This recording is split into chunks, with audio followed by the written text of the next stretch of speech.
Is the Orlando real estate market already bouncing back? Well, in today's video, we're going to dive into the most recent market report to figure it out, and that will start right after this quick 2-second intro.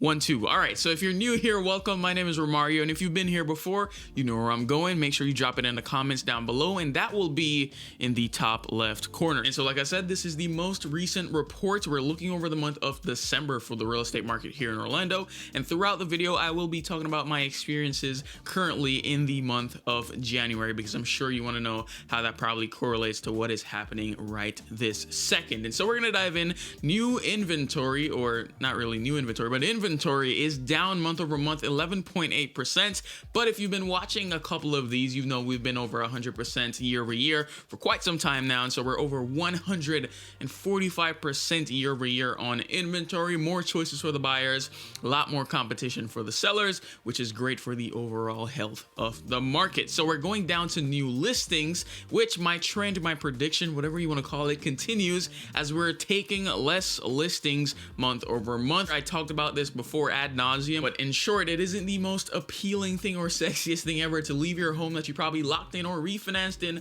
at a lower interest rate, say high 2s, low 3s, to jump into a higher interest rate environment or even a more expensive home environment as well. So a lot of people are choosing to kind of hold on to what they have, maybe stay in, fix it up to what they might like it to, instead of, I don't know why my voice kind of cracked there, but some folks are just choosing to stay in their homes, upgrade it to their liking instead of going out and buying an entirely new one. And also, you got to take into account that this is the month of December. More people are concerned about making sure their ham is baked to perfection than selling their home. It was the holidays, and so I usually see a slowdown here in Orlando, and I would say pretty much nationwide when it comes to the holiday season. So it's a bit slower here, but apart from that, you do have those other reasons as well why we see this continuous trend of a regression in new listings. So we're going to go down now to new contracts, which we're down again, negative 8.5% month over month, but we're down 40.8% year over year. Not a lot of buyers in the market at this time, and overall, there's just less buyers, but more on that when it comes to this first 2 weeks in January. It's been electric to say the least. And so we're going to go down to negative 14.2 month over month when it comes on to pendings, which obviously correlates to less new contracts. And we're down 40% year over year on that metric as of well. Now, as we get to closed sales, if you remember my last video where I said this, when it comes down to the holiday months, which I'll deem to be October, November, December, and January, November comes second to January actually in terms of lower closed sales. And so you'll see, I'll pop up maybe 4 or 5 years for reference where you'll see October is higher than November and November is still lower than December. So December usually picks back up, and would you look at that? Even though we are down 41.6% year over year, we are up 11.7% month over month for the month of December, comparing it to November. So the tradition does hold true. It is more sales in December than it is in November, and if this trend continues based on history, we should be seeing a big decrease in closed sales for this month, the month of January. So stay tuned, make sure you subscribe, hit the like button if you're enjoying it so far, and you will be notified when that video is released. What a plug. Average price is up 6.5% year over year, down 0.7% month over month. We're up 3.9% on the median price and down a little bit over 1% month over month, returning to a normal market. Wow, that feels good to see. Not necessarily good that we're sort of losing month over month there, but in general, this market is going back to a healthy market. But I gotta talk about what I'm seeing currently in January, which is this huge spike in interest. I've had a lot more people reaching out. I've seen a lot more when it comes to just being out in the field. I'm seeing more multiple offer situations come back. I'm seeing the sales centers fill up. If you follow me on Instagram, I'm posting this stuff all the time as well.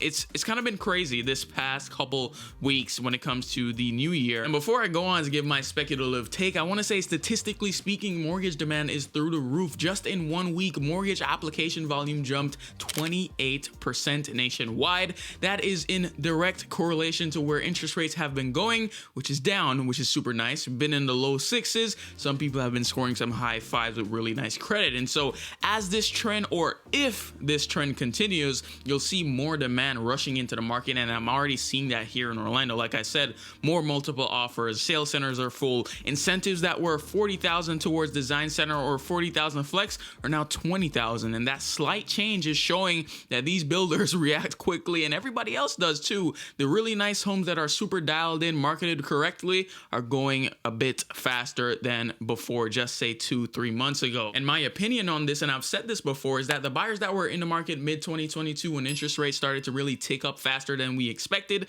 they didn't suddenly vanish even though sales slowed dramatically. What they did was they sat and they waited on the sidelines. They were faced with a reality then, which is you're gonna buy a more expensive house. You're not gonna get as much things in the house as you wanted. You gotta lower your expectations on what you're gonna get, and then you also gotta pay more monthly because of where interest rates were. So a lot of people couldn't stomach that at the time, and I think right now what I like to call the reactionary period has sort of subsided. A lot of people now are embracing the reality that the 3 and high 2s interest rates are gone, and this is our new normal. And so if you still have the need to buy a house, which they did, they're now looking at what they can afford, looking for incentives where they are, looking for opportunities where they are, which they're still out there, and making the best decision for them possible with where their finances are. And so the famous question always is, and I get this all the time when people reach out, is should I wait, Romario, or should I buy now? And the question, or the answer rather, is always the same whether we're in a hot market or not. And it's that you should first off be buying a house when you are ready to buy and when you are financially prepared to. That aside, if you are ready, you are prepared financially,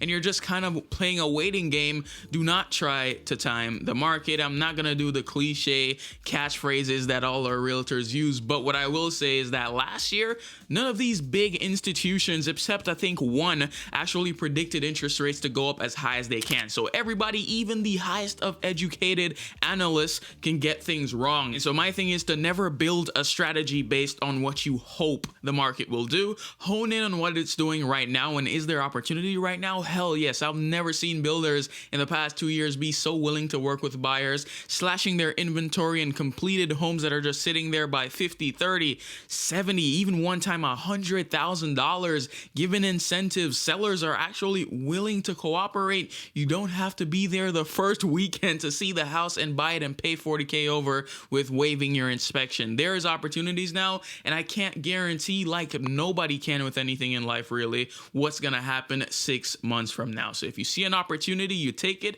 If not, you want to play it. That is a educated guess and an educated risk, and one that you're grown enough to take if you're buying a house. That is my little mini rant. Okay, so we're up on the days on market. We went up from 43 days to 49 days for the month of December, and it's taking a bit longer to close. So it's taking about a month and a half, so to speak, for your house to sell if you're a seller out there. And as you can see, we are up a ridiculous 320% year over year on our months of supply, but we're down month over month, going back under 3 months of supply. So technically, we're still in a seller's market. But what are your thoughts on the market? Where do you see it headed? And if you are interested in buying or selling a home here in Orlando, I'd love to partner with you as your real estate agent. So you can reach out to me by email, info@orlandowithmario.com. Thank you. Would love to hear your thoughts in the comments. And until next time, stay safe.